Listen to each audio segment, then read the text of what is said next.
दोस्तों यदि आप टेली प्राइम सॉफ्टवेयर में कार्य करना सीखना चाहते हैं, एक्सपर्ट बनना चाहते हैं, इसके साथ ही साथ जीएसटी से रिलेटेड टॉपिक्स क्लियर करना चाहते हैं, तो मेरे इस चैनल को सब्सक्राइब करके बेल आइकन को प्रेस करके ऑल पर भी क्लिक कर लें। दोस्तों आज की वीडियो में हम सीखेंगे बैंक अकाउंट के लेजर क्रिएट करना। बैंक अकाउंट के लेजर क्रिएट करने की जरूरत क्यों पड़ती है? दोस्तों उदित बिल्डिंग मटेरियल हमारी एक व्यापारिक फर्म है और हमारी फर्म का आईडीबीआई बैंक में एक करंट अकाउंट है। तो हम क्या करेंगे, आईडीबीआई बैंक करंट अकाउंट के नेम से एक लेजर हमको यहाँ पर क्रिएट करना होगा और फिर आईडीबीआई बैंक करंट अकाउंट के माध्यम से हम जो भी ट्रांजेक्शन करेंगे उनको इस लेजर में हम रिकॉर्ड करेंगे, है ना, जिससे हमारे पास भी रिकॉर्ड रहेगा। तो दोस्तों इसलिए हमको यहाँ पर लेजर क्रिएट करने होते हैं, क्योंकि लेजर क्रिएट नहीं करेंगे तो फिर हम उस बैंक अकाउंट से रिलेटेड एंट्री इसमें नहीं कर पाएंगे, रिकॉर्ड नहीं रख पाएंगे।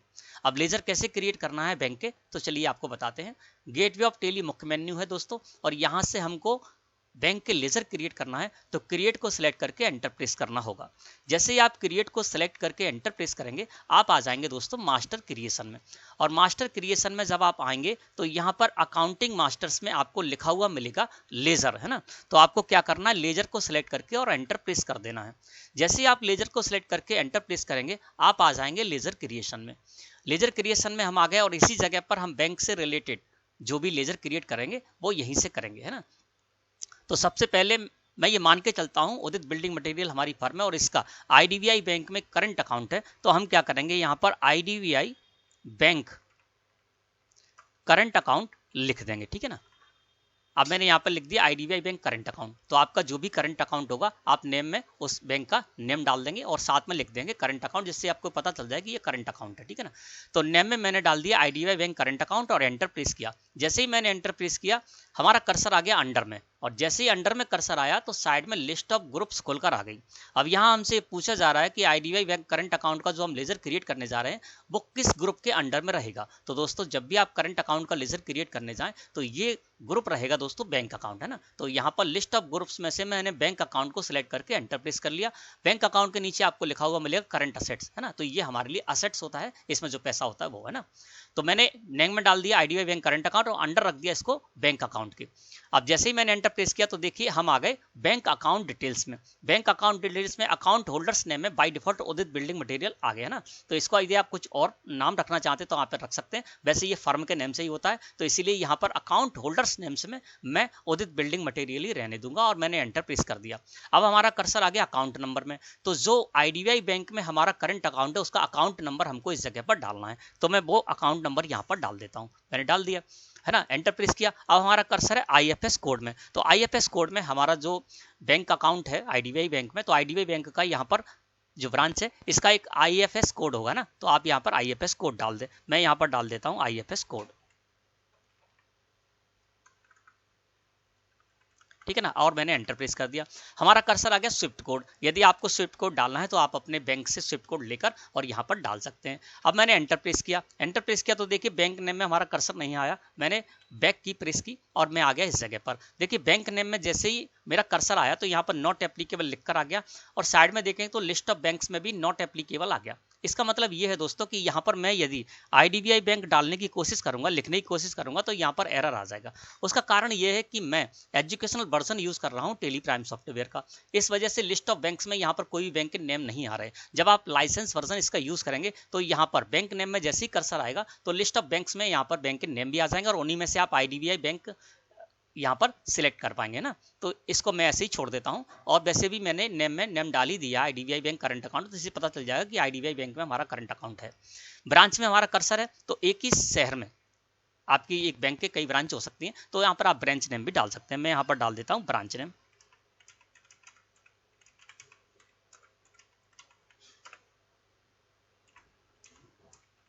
ठीक है ना। तो मैंने ब्रांच नेम में ब्रांच नेम डाल दिया और एंटर प्रेस किया। जैसे ही मैंने एंटर प्रेस किया हम आ गए मेलिंग डिटेल्स में। मेलिंग डिटेल्स में किसकी मेलिंग डिटेल्स देनी है, यहाँ पर आईडीबीआई बैंक की, है ना, बैंक के रिलेटेड डिटेल्स देनी है जिस बैंक में हमारा ये करंट अकाउंट है। तो यहाँ पर नेम में आईडीबीआई बैंक करंट अकाउंट आ गया, तो आप यहाँ पर आईडीबीआई बैंक डाल सकते हैं ना।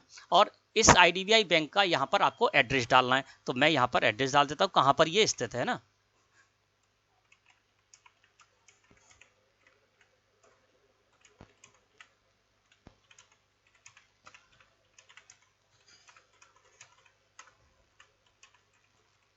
तो आपको जो भी आपकी बैंक है उसका आपको एड्रेस इस जगह पर डाल देना है, यहाँ पर आपको बैंक की डिटेल्स देनी है, ठीक है ना, और एंटर प्रेस करना है। तो स्टेट में हमारा कर्सर आ गया। तो ये जो बैंक है वो किस स्टेट में स्थित है, तो यहाँ पर लिस्ट ऑफ स्टेट्स में से आपको वो स्टेट सेलेक्ट कर लेनी है। मैंने यहाँ पर मध्य प्रदेश रहने दिया। पिन कोड में हमारा कर्सर है, तो आपका जो बैंक जिस जगह पर स्थित है उसका जो पिन कोड है वो आप इस जगह पर डाल सकते हैं, मोबाइल नंबर डाल सकते हैं बैंक, है ना। इसके अलावा हमारा कर्सर आ गया प्रोवाइड कॉन्टैक्ट डिटेल्स, है ना। तो इसको क्या करेंगे, हम यस करते हैं, इसको हम यस करके एंटर प्रेस करेंगे तो देखिए यहाँ पर कॉन्टैक्ट डिटेल्स आ गई। कॉन्टैक्ट डिटेल्स में आप क्या कर सकते हैं कि यहाँ पर आपका देखेंगे तो यहाँ पर contact person, phone number, fax number, email आदि ये सब कुछ आ गया ना। तो कॉन्टैक्ट पर्सन यदि कोई ऐसे हैं जिनसे जैसे कि आपको जरूरत पड़ती है अपने बैंक में बात करने के लिए, तो आप किससे बात करेंगे, है ना, तो वो आप यहाँ पर डाल सकते हैं। जैसे मैं यहाँ पर डाल देता हूँ, तो मैं अजय कुमार से बात करूंगा, है ना, वहाँ के एक कर्मचारी हैं अजय कुमार, तो मैंने उनका नेम यहाँ पर डाल दिया और उनसे रिलेटेड डिटेल्स हम यहाँ पर डाल देंगे, इनका जो भी फ़ोन नंबर है, फैक्स नंबर आदि है। और इस तरह से आप यहाँ पर कॉन्टैक्ट डिटेल डाल सकते हैं। बाद में जब आपको जरूरत पड़ेगी तो आप यहाँ से कॉन्टैक्ट डिटेल लेकर और कॉन्टैक्ट कर सकते हैं। अब दोस्तों हमारा कर्सर है GSTN UIN में, यानी यहाँ पर हमको GSTN डालना है। किसका डालना है, बैंक का डालना है, अपना नहीं डालना है ना, क्योंकि ये देखेंगे तो मेलिंग डिटेल्स यहाँ पर सारी बैंक से रिलेटेड है। तो यहाँ पर बैंक का GSTN डालना है, तो बैंक GST में रजिस्टर्ड होगा, क्यों, क्योंकि ये सर्विस प्रोवाइड करते हैं। तो बैंक का GST नंबर आपको डालना है, आप बैंक से उनका GST नंबर लेकर डाल सकते हैं। इसकी जरूरत इसलिए पड़ेगी दोस्तों कि मान लीजिए यहाँ पर IDBI बैंक में हमारा करंट अकाउंट है, तो बैंक हमारे ऊपर जो हमको सर्विस देगा, सर्विस प्रोवाइड कराएगा, उस पर वो सर्विस चार्ज भी लगाएगा और उस सर्विस चार्ज पर वो 18% GST भी कैलकुलेट कराएगा। तो वो जो 18% GST हमसे लेंगे उसकी हम ITC क्लेम कर सकते हैं। तो यदि आपको ITC क्लेम करनी है सर्विस चार्ज पर लगे हुए टैक्स की, तो आपको यहाँ पर बैंक का GST डालना पड़ेगा, है ना। तो मैं यहाँ पर बैंक का GST डाल देता हूँ,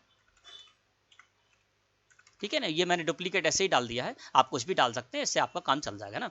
अब दोस्तों हमारा कर्सर आ गया ओपनिंग बैलेंस में। ओपनिंग बैलेंस में आपको क्या करना है कि मान के चलते हैं 1 अप्रैल 2021 से मैं टेली प्राइम सॉफ्टवेयर में कार्य करने आया हूं। अब इससे पहले बैंक में लेजर बैंक का जो अकाउंट है वो इससे पहले भी चलता रहा होगा, है ना। तो 31 मार्च 2021 में आपका जो भी बैलेंस था वो आप इस जगह पर डाल देंगे। तो वो क्या हो जाएगा, 1 अप्रैल 2021 के लिए क्या करना है आपको, 31 मार्च 2021 में आपका जो भी इसमें बैलेंस था, क्लोजिंग बैलेंस था, वो आपका यहाँ पर डाल देना। तो 1 अप्रैल 2021 से एज ए ओपनिंग बैलेंस इसमें ऐड हो जाएगा और बैंक के लेजर में जब आप एंट्री करने जाएंगे तो वहाँ पर ये पैसा भी ऐड होकर आता जाएगा, जिससे कि बैंक अकाउंट में जो आपका सेविंग जो आपकी पासबुक होगी या आपका स्टेटमेंट होगा उससे आपका अमाउंट मैच करता जाएगा, बैलेंस मैच करता जाएगा ना। तो ओपनिंग बैलेंस में आप इस तरह से डाल दें। अब इसके साथ ही साथ मैं आपको एक बात और बताता हूं दोस्तों, इसमें जैसे आप देख रहे हैं जैसे बैंक अकाउंट की डिटेल्स है, मेलिंग डिटेल्स है, इसमें जो आपको यहाँ पर फीचर मिल रहे हैं, कॉलम्स मिल रहे हैं ना, वो कहाँ से आते हैं और उनमें से किसी कॉलम्स को यहाँ से हटाना है तो कैसे हटा सकते हैं, और किसी कॉलम्स को लेकर आना है और उससे रिलेटेड डिटेल्स जान लिए तो वो आप कैसे कर सकते हैं। उसके लिए दोस्तों आपको साइड में बटन बार है, यहाँ पर सबसे नीचे एक बटन मिलेगा कॉन्फ़िगर लिखा हुआ है, या तो इस पर क्लिक कर दीजिए, माउस क्लिक करेंगे, या आप F12 प्रेस करेंगे कीबोर्ड से। मैंने F12 प्रेस कर दिया कीबोर्ड से। आप आ जाएंगे दोस्तों कॉन्फ़िगरेशन में। कॉन्फ़िगरेशन में आने के बाद शो मोर कॉन्फ़िगरेशन और शो ऑल कॉन्फ़िगरेशंस को आप यस कर दीजिए। तो यहाँ पर आपको बहुत सारे फीचर मिलेंगे ना, जिनमें कि आप यस और नो की वैल्यू दे सकते हैं। जो भी आपको यहाँ पर यस दिख रहे हैं इसका मतलब उससे रिलेटेड कॉलम आपके जो लेजर क्रिएशन वाला फॉर्म है उसमें आ रहे हैं, उससे रिलेटेड कॉलम्स, और उसमें हम डिटेल डाल पा रहे हैं। जो नो है उनको यदि आप यस कर देंगे तो उनसे रिलेटेड कॉलम्स भी आपके लेजर क्रिएशन फॉर्म में आ जाएंगे और आप उस कॉलम से रिलेटेड डिटेल्स वहां पर डाल सकते हैं ना। तो यहाँ पर यस और नो की वैल्यू दे सकते हैं। इस तरह से जो भी आपको यस करना है यस कर दीजिए, तो उससे रिलेटेड डिटेल्स यहाँ पर आ जाएगी ना। जैसे देखेंगे यहाँ पर, तो यहाँ पर मैंने प्रोवाइड कॉन्टैक्ट डिटेल्स को यस कर रखा है। देखिए मैं आपको जूम करके दिखा देता हूँ। ये देखिए प्रोवाइड कॉन्टैक्ट डिटेल्स को मैंने यस कर रखा है, जिस वजह से क्या हो रहा है हमारे लेजर क्रिएशन फॉर्म में प्रोवाइड कॉन्टैक्ट डिटेल्स कॉलम आ रहा है और उसमें मैं कॉन्टैक्ट डिटेल डाल पा रहा हूं, है ना। तो इसमें जो भी आपको यस और नो करना है आप यस और नो करने के बाद और इसको एंटर प्रेस करते हुए एक्सेप्ट कर लें, या कंट्रोल के साथ ए प्रेस करके एक्सेप्ट कर लें, तो आपका ये जो भी सेटिंग करेंगे वो आपकी कार्य करने लगेगी, है ना। तो इस तरह से दोस्तों हमको ये लेजर क्रिएट करना था। अब मैं इस लेजर को जूम करके आपको दिखा देता हूँ, जिससे कि आपको अच्छे से समझ में आ जाए कि मैंने किस जगह पर क्या डिटेल डाली है। नेम में मैंने डाला IDBI bank current current account. इसके बाद अंडर रखा इसको बैंक अकाउंट, जो कि करंट असेट्स के अंतर्गत आता है। बैंक अकाउंट डिटेल्स में मैंने अकाउंट होल्डर्स नेम में उदित बिल्डिंग मटेरियल फर्म का नेम ही रहने दिया, क्योंकि जो करंट अकाउंट है फर्म के नेम से ही होता है। अकाउंट नंबर में मैंने अकाउंट नंबर डाल दिया, इस बैंक का जो हमारा अकाउंट है उसका अकाउंट नंबर डाल दिया। आईएफएस कोड के कॉलम में आईएफएस कोड डाल दिया और ब्रांच के कॉलम में ब्रांच डाल दी। ये अब इस जगह पर आ गए तो यहाँ बैंक से रिलेटेड डिटेल्स हमको डालनी थी, तो बैंक से रिलेटेड डिटेल्स मैंने इस जगह पर डाल दी। बैंक का नेम डाल दिया, बैंक का जो एड्रेस था वो एड्रेस डाल दिया, और इनकी जो स्टेट आदि थी वो मैंने यहाँ पर डाल दिया, और बैंक का जीएसटी था वो भी मैंने जीएसटी के कॉलम में डाल दिया। अब मुझे जो कुछ भी कार्य करना था मैं कर चुका हूँ, और अब मैं एंटर प्रेस करूंगा तो एक्सेप्ट यहाँ पर लिख कर आएगा। आप एंटर प्रेस कर दें या इस पर माउस क्लिक कर देंगे तो इसको एक्सेप्ट कर सकते हैं। मैंने एंटर प्रेस कर दिया तो ये लेजर हमारा क्रिएट हो गया। अब हमने क्या किया, आईडीबीआई बैंक करंट अकाउंट का लेजर क्रिएट कर लिया। अब मैं क्या करूंगा, आईडीबीआई बैंक करंट अकाउंट में जो भी ट्रांजैक्शन करूंगा उसको इस लेजर में रिकॉर्ड करता जाऊंगा, जिससे कि हमारे पास भी सारा हिसाब किताब रहेगा और बैंक के पास भी अपना हिसाब किताब रहेगा इस बैंक अकाउंट से रिलेटेड।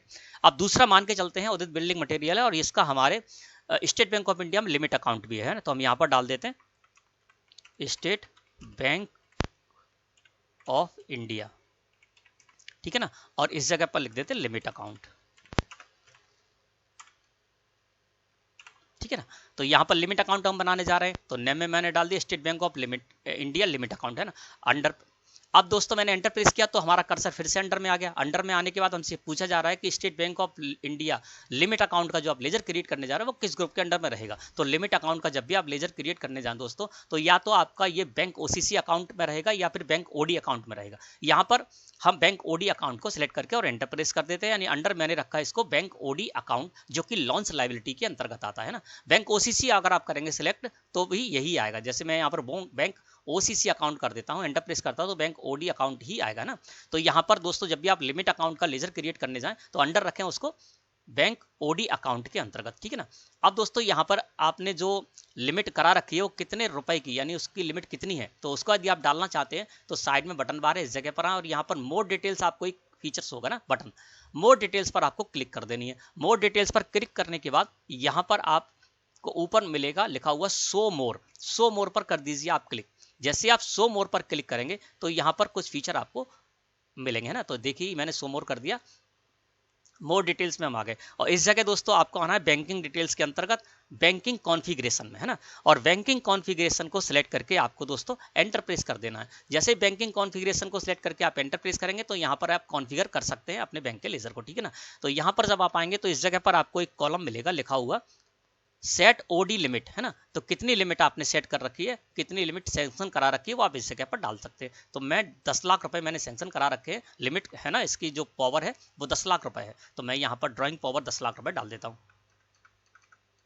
ठीक है ना, और एंटर प्रेस कर देता हूँ। तो एंटर प्रेस करके आप इसको भी एक्सेप्ट कर लेंगे। तो इस तरह से क्या होगा दोस्तों कि आप इससे रिलेटेड जो आपको डालनी थी ड्राइंग पावर कितनी थी वो आपने यहाँ पर डाल दी। बाद में यदि जरूरत पड़ती है तो इस लेजर को आप ओपन करेंगे और मोर डिटेल्स में जाकर आप इसको देख सकते हैं। मोर डिटेल्स में जाएंगे, फिर आप शो मोर में जाएंगे, शो मोर में जाने के बाद आप यहीं पर फिर आ जाएंगे बैंकिंग कॉन्फ़िगरेशन में, और अंदर आएंगे तो यहाँ आपको सेप ओडी लिमिट में आपको वो ड्राइंग पावर जो आपने डाली है, जो लिमिट का अमाउंट आपने डाला है वो आपको इस जगह पर देखने को मिल जाएगा ना।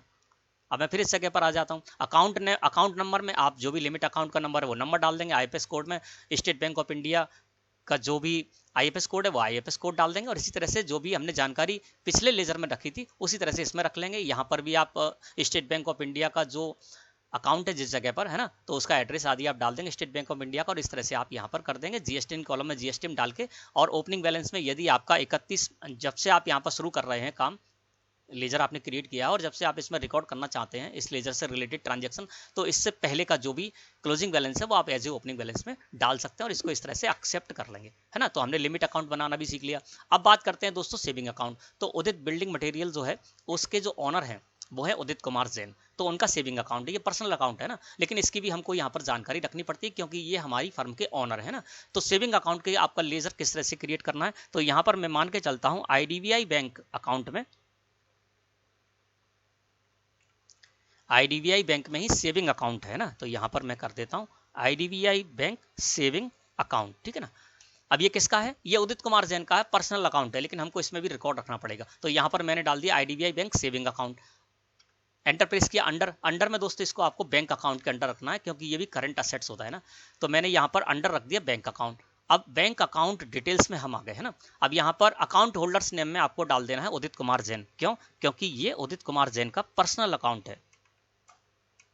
ये मैंने इस जगह पर डाल दिया। अब यहाँ पर जो सेविंग अकाउंट है इसकी जो भी डिटेल्स है वो आप यहाँ पर डाल देंगे। अकाउंट नंबर के कॉलम में अकाउंट नंबर डाल देंगे, आईएफएस कोड के कॉलम में आईएफएस डाल देंगे, ब्रांच के कॉलम में आप ब्रांच डाल देंगे, और यहाँ पर जो आईडीबीआई बैंक है उसका जो भी एड्रेस आदि है वो आप इसी तरह से डाल देंगे जिस तरह से हमने पिछले लेजर में डाला था। जीएसटी में आ गए तो दोस्तों यहाँ पर आपको जीएसटी नंबर डालने की जरूरत नहीं है। क्यों? क्योंकि ये पर्सनल अकाउंट है और इस अकाउंट पर, सेविंग अकाउंट पर जो भी बैंक चार्ज करेगा, सर्विस चार्ज जो भी लगाएगा, उस पर जो भी जीएसटी लगाएगा आपके ऊपर, उसका आप आईटीसी क्लेम नहीं कर पाएंगे। क्यों? क्योंकि जो उदित कुमार जैन है इनके पास जीएसटी नहीं है, जीएसटी में रजिस्टर्ड नहीं है ना। ये इनका सेविंग अकाउंट है, पर्सनल अकाउंट है, तो इसलिए आप यहाँ पर जीएसटी नहीं भी डालें तो कोई दिक्कत नहीं है, ठीक है ना।